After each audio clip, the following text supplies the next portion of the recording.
Well,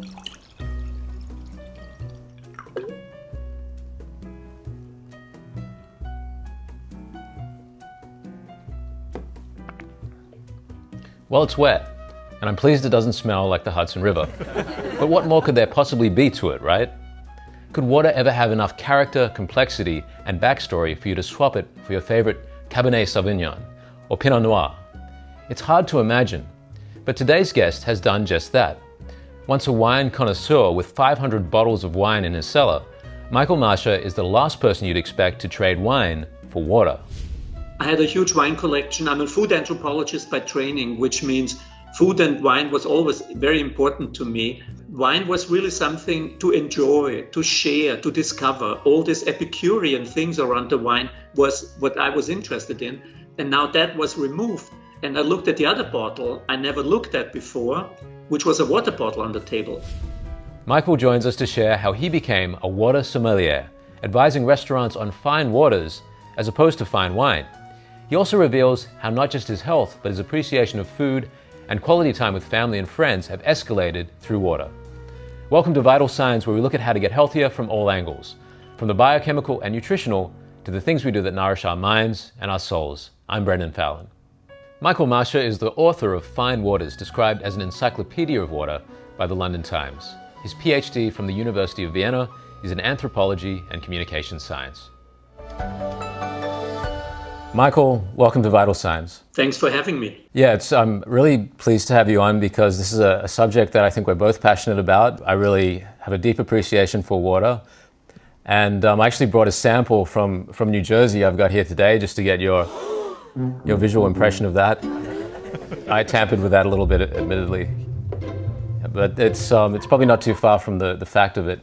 I see some very colorful, very attractive bottles of water behind you. What kind of water is that? Thanks for your interest and thanks for having me on your show and showing interest for water. The waters you see behind me are waters from a natural source. Those waters have terroir. They come from a particular special place. Those waters, hold experiences, and those waters can give wellness. And unfortunately, many consumers are confused. They just look at the bottle and don't realize there are actually two very different products sold in a bottle. One is a natural waters, the waters you see behind me, and the other one is processed water that comes from a factory. So two different products that we call bottled water. You have me here today to talk about the waters that come from a natural source. Are there any particular waters that you have there that you'd recommend sitting there behind you? I recommend every one of them. It's just a problem that you will not find it because they come sometimes from very remote places and are not globally distributed. But many wines and other things are sometimes very local, unfortunately. But you have to keep in mind, we think water always comes from a spring, but there are so many more sources than springs. Water can come from an artesian source, which is a source that's under pressure and the water emerges by its own pressure. Some of the waters come from icebergs, from glacier. Some waters come from rain. So many different sources that create different experiences with water. And that sounds a lot more exotic and a lot more interesting and probably a lot more healthy than what's on offer in many of the places that we go to in the cities that we live in, to restaurants, to diners, even in the schools that our children are attending. There just isn't really water on offer, or the water that is on offer is tap water. In my experience, that isn't always the best tasting or the healthiest. I want to get into that later, I want to find out what the alternative option is for that. But first off, you were a wine connoisseur, and somehow you've swapped in water for wine. And can you just give a snapshot of how that's come about? Well, I didn't do it. I was just like the catalyst. So I had a huge wine collection. I'm a food anthropologist by training, which means food and wine was always very important to me. And about a little bit more than 20 years ago, I had to stop drinking wine. This was kind of really a cataclysmic event because the wine was not there for getting drunk. If you really wanted to have that, there's always a bottle of vodka in the freezer, and that gets you quickly there without the calories. But wine was really something to enjoy, to share, to discover. All these Epicurean things around the wine was what I was interested in. And now that was removed. And I looked at the other bottle I never looked at before, which was a water bottle on the table. And I thought maybe I can apply all my interest in the Epicurean wine world onto water. And this was 20 years ago. And for the next 10, 12 years, no journalist wanted to talk to me because it sounded like a crazy idea. But we have changed the world and the perception of water a lot. And right now, you're talking to me, many things around the world point towards the direction that water is no longer water and is accepted on the table at the same level as wine. You alluded to a little bit that you were kind of forced to make this shift to drinking water from wine. Can you speak a little bit about why that was? What exactly prompted that? They usually tell you red wine is good for you in moderation, but it looks like I've overlooked the moderation part and went with the all-American more is better. and that didn't work. So I developed a heart condition and I had to stop drinking alcohol. But for me, it was also something very positive, not at the moment, but later I realized how much better food tastes if you don't drink wine with your meal. Most people have no idea. In the food pairing dinners I mentioned before, people say, my food tastes so much better. Yeah, of course it tastes much better, because wine sometimes is a very strong character with your food, right? So if you eat this oyster and you have your champagne with it, a good champagne is a very strong character. Very different if you have a very soft, iceberg water with your oyster. It really just supports the oyster and let the oyster be the main character. So chefs absolutely love the idea of water and food pairings because the attention is on the food and not so much on the water. So for me, this was also one of the things is I'm enjoying my food now much more because number one, I'm still tasting much better. After you're drinking one bottle of wine, your taste senses are, pretty much impaired. Or maybe I shouldn't say your taste senses are impaired. Your brain computing your taste senses are impaired at that moment. So not drinking wine and not drinking alcohol, not being drunk when you eat has some tremendous advantages in enjoying food much more. In general, how would you describe your lifestyle now compared to 20 years ago when you made that shift? What are the benefits? The benefit is minus 80 pounds. So I immediately start losing weight and I feel much more healthier by not drinking alcohol. Because if you think about it, I calculated later on, there was about 1,000 calories per day on alcohol alone. This was before you start eating something, solid foods, right? So people should look into the alcohol consumption. There's a lot of calories in wine, beer, and alcohol in general. What in general is in water? Generally, we could class this as mineral water. What is in that is beneficial? What have you benefited from in a physical level? I think if we talk about the health aspect of water, there are two components we need to talk about. Number one is what is in the water and the health benefits of that. And number two, what are you not drinking when you're drinking water? So there are two different things. Let's focus on what's in the water. So you mentioned mineral waters. In the US, country to country, it's different, the regulation. The regulation it's called a mineral water if it has more than 250 milligram per liter minerals in it. The word we're using is TDS, total dissolved solids. So 250 starts the designation of a mineral water. So this is a water which I would consider low minerality. There are waters that have a much lower minerality. The iceberg water, the rainwater we talked about, have a TDS of about 10. And then there are waters that we enjoy in Europe. They have 2,000, 3,000, 8,000 milligrams per liter. So it has a very wide range. There's a big landscape of waters with minerals in it. What would give it such a high concentration of minerals? It's, again, the word terroir we've used before is where the water is coming from. The water is in the ground. And water is a universal solvent. It solves anything it gets in touch with. That's the reason why we're using water to wash our hands. We have dirt on the hands, we're using water, and now the dirt is in the water and not on our hands. So water dissolves things. It's also the principle behind a chicken soup. You have a chicken and tasteless water. You put the chicken in there. An hour later, you have a very tasty chicken soup and a tasteless chicken. So water absorbs things. And when the water is in the ground for 7,000 years, it has a lot of time to absorb minerals, and that gives it the character for high minerality. If it's not in the ground like frozen snow, it doesn't have that chance, and it has no minerals. So that creates the variation. That makes my life so interesting because the waters are so different. You were getting onto how this relates to the health aspect of water, its mineral concentration. In America, we're so used to getting healthy things from the pharmacy, from the supermarket. In Europe, people get healthy things from food, And water is a perfect vector for getting minerals into your body. This is the calcium, the magnesium, potassium, all those good things come in the water already. You just drink the water and you have that minerals in the water. There are waters that have 1 gram of magnesium per liter in the water. So water can be a very good vector for the minerals in the water.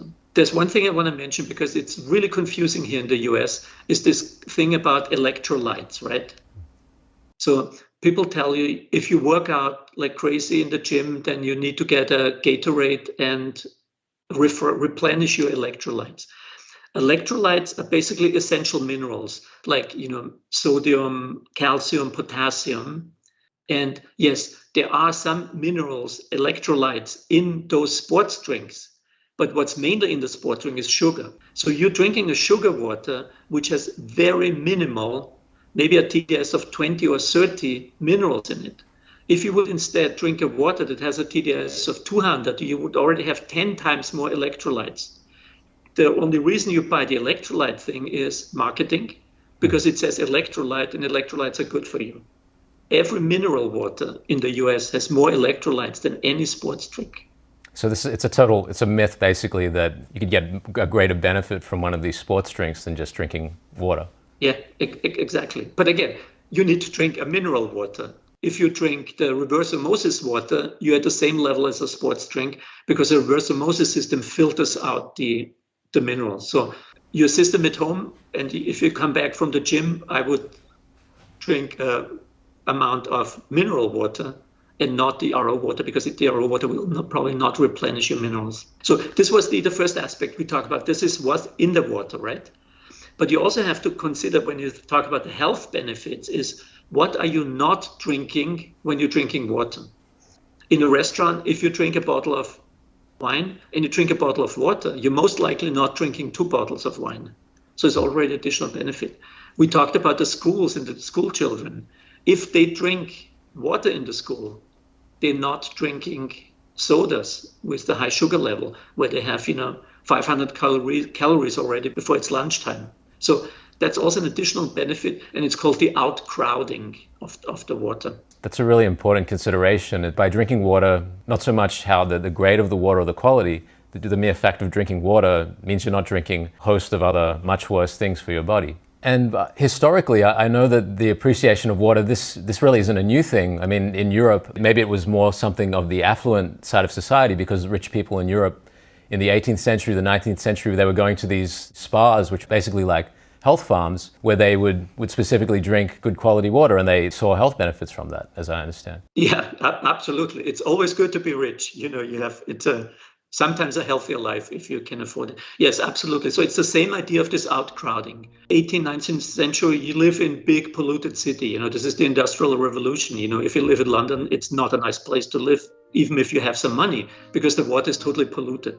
So people became sick from many waterborne illnesses.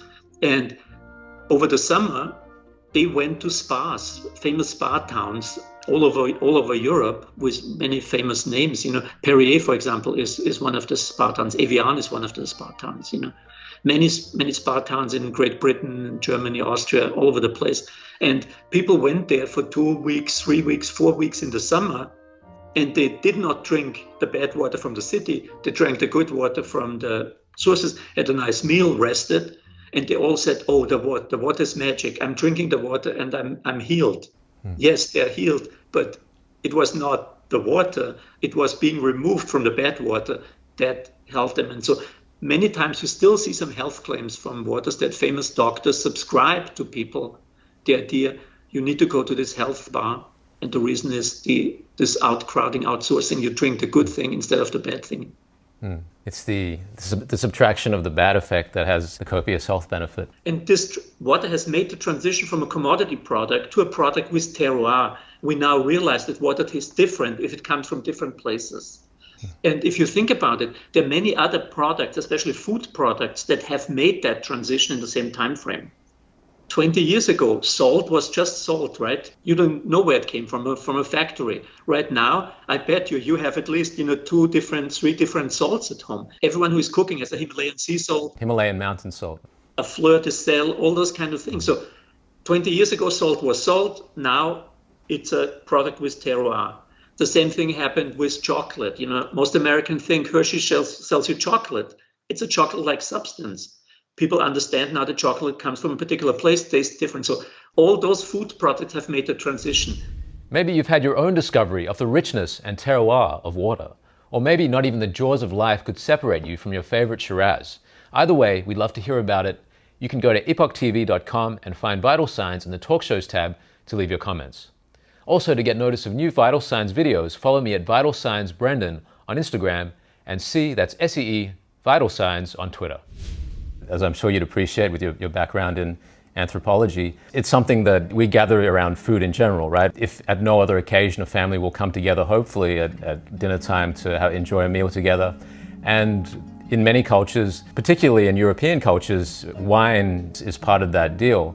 There's more appreciation now of the distinction in water, but I wonder, is wine so indispensable to that gathering situation that would water even have a look in? It's a really good question, and I have the perfect answer for you for that.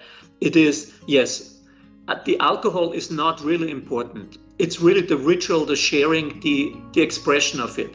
So over the last 5-6 years, we have done many water and food pairing dinners where we have famous chefs creating 5-8 course meals, and we pair a water with each of the courses.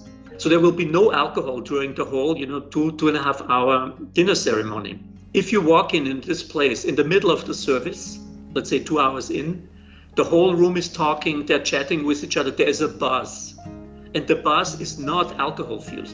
And I've seen this not once or twice, I've seen this many times. Everyone is astonished at the end of the conversation saying, I had such a good time, I had conversation, I was really into everything, but I didn't drink any wine and I can drive home now. So it's a myth that the alcohol gives us the social aspect. It's really the ritual around it. And in the past, water didn't have a ritual because it was just water. No one cared about it.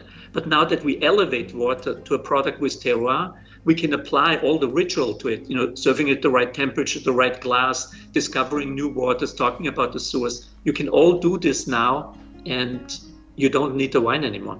What can viewers do if they want to start experiencing water in this way? The most important thing is that you pay attention to it. It's a world that's right in front of you, but if you don't look at it, if you don't pay attention, you might miss it.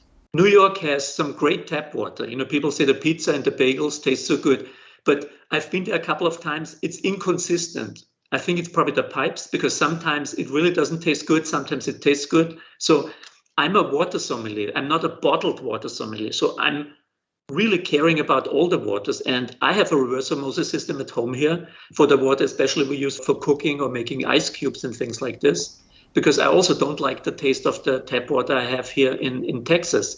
There's nothing wrong with it. I've looked through the analysis. It's okay. It's just not pleasant. And this pleasantness, this experience, I think is something that people need to try to attach to water.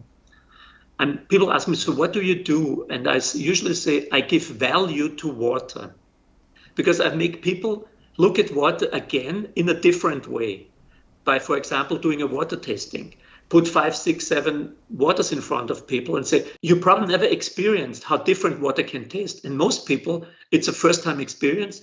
You don't need to be a super taster. You will notice the difference between a very high mineral content Vichy Catalan and a super low mineral content water from a glacier. You immediately notice it. And once that switch has been done, you will now pay attention to water. But what consumers should do is buy 5, 6 bottles of water, different bottles of water in the supermarket. Make sure it's real water from a natural source, not processed water. If it says smart on it, it's obviously not working. This is processed water. So buy water from a real source, taste it at room temperature in front of you, and see how many different experiences you can have with the water. You just mentioned, I couldn't help being captivated there when you mentioned glacier water. What does that taste like?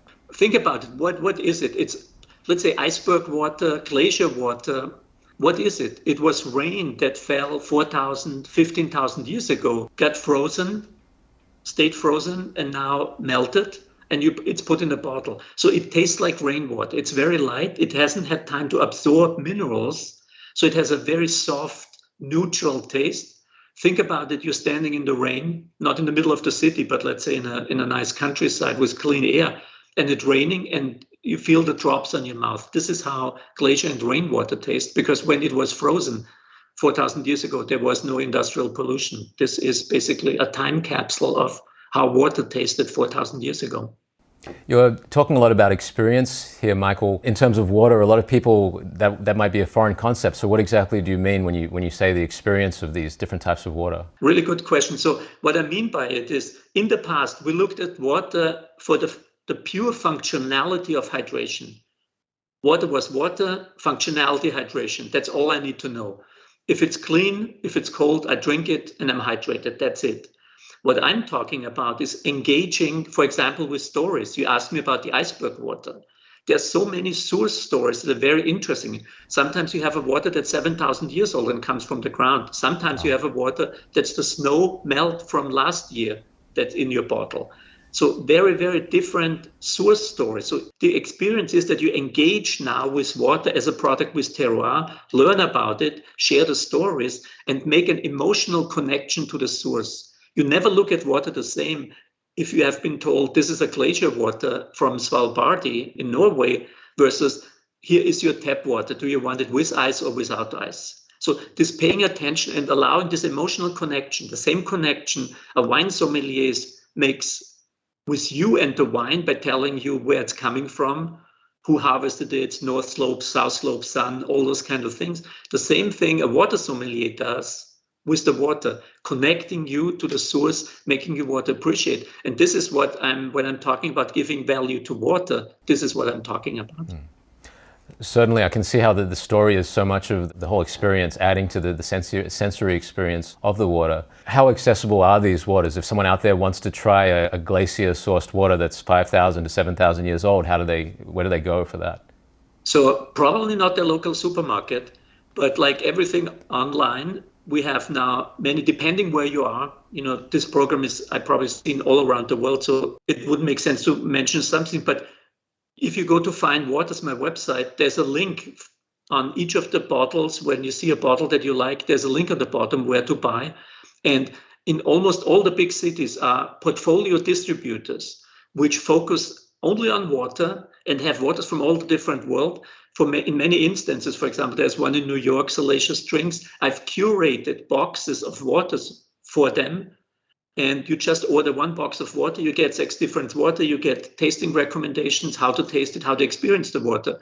And let me tell you, you try this and your world will change. You will never look at water the same. I'm convinced. I want to try it. What kind of cost are we looking at? So the good thing is, if you talk wine, right, you're talking $20, $30, $50 or so. If you talk water, you're talking $3, $4, $5, $8 at the maximum. So you have a totally different price point. You can have a world-class experience that no one else can have for that price point. If you bring a $6 bottle of wine to a party, you are the underdog, right? If you bring a $6 iceberg water or something like this to a party, suddenly everyone will be talking about your water. So the price is not the point that allows you. It's at the moment of distribution and finding those waters. But the online portfolio distributors are doing a really good job in making those waters accessible. What is the standard of bottled water that you come across in the supermarket generally? It's very different from region to region and very different in the world. You know, you go to a supermarket in Germany or Italy or Austria and France, you have way more choices. I think you would have 10, 12 waters with a very range from low minerality to very high minerality. So you definitely have a range. Europe, for example, is much more advanced in expressing what they want in water, how they want their water to taste. They have strong opinions. I like this, I don't like this. So they're much more engaged with the water, like in general, like Europe is with food. In the US, very difficult. It's sometimes you have 3, 4 waters and you mainly have the big brand. So there's nothing wrong with Perrier or Evian or Fiji. It's just, imagine all your wine aisle has 3, 4 wines. That's all you get in every supermarket. So I'm not suggesting that you have hundreds of water in the supermarket, but this kind of 10, 12 waters in the supermarket from a natural source would be a really good thing. But I'm working with people. My friend Martin Riese, who is also a water sommelier, is pushing the ideas very much. So I think we will see a change over the next couple of years, that we will remove the processed waters from the supermarkets, and focus more on the natural waters, because this is what an educated consumer wants. Tune in next time to my look at whether marijuana poses more danger or benefit to health with celebrity psychiatrist Dr. Daniel Amen. Let's take a quick look. If I was an evil ruler and I wanted to create more mental illness, I'd have the policy we have now with marijuana. The idea in society now is it's innocuous. To watch that video next, just click on the link in the description below. Speaking before about the combination, the role that water plays in, that beverages play in food, water is a kind of missed, a not really recognized crucial ingredient of food and virtually across the board.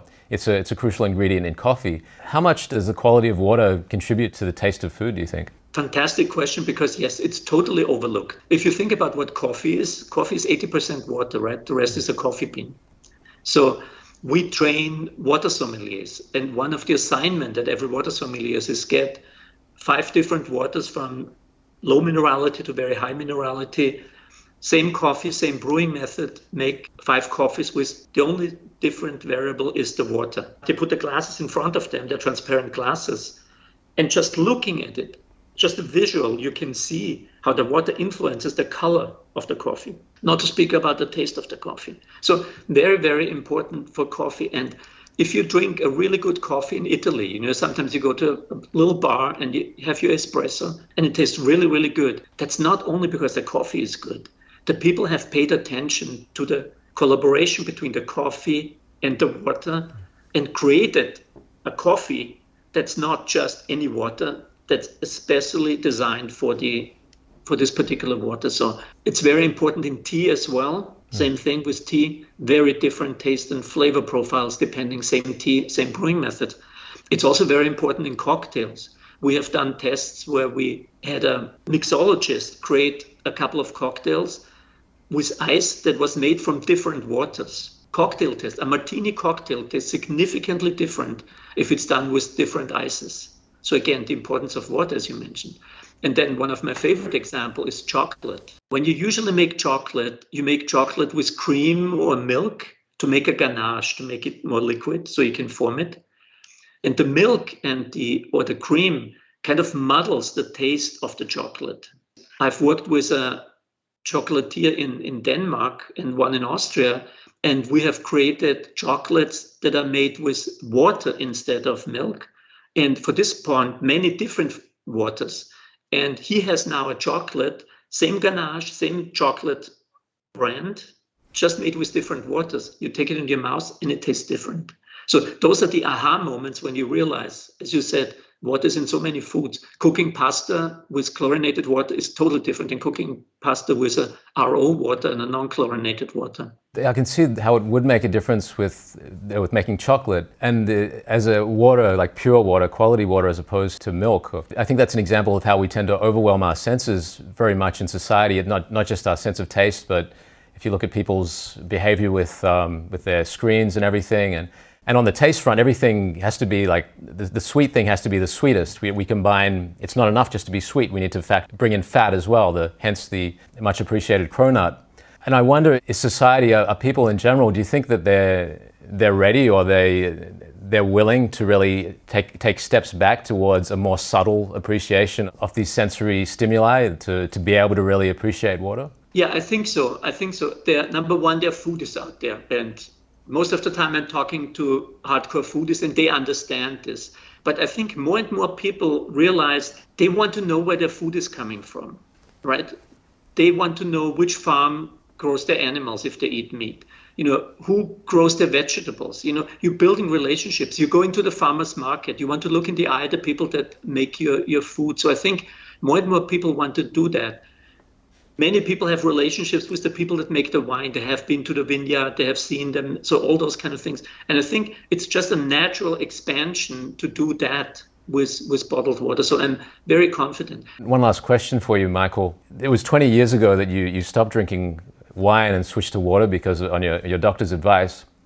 And you've probably already been given a completely clean bill of health, but I wonder if you were told, Michael, there's no problem, you can go back to drinking wine now without any problems at all. What would you do? Oh, I have been told that. I have been told that.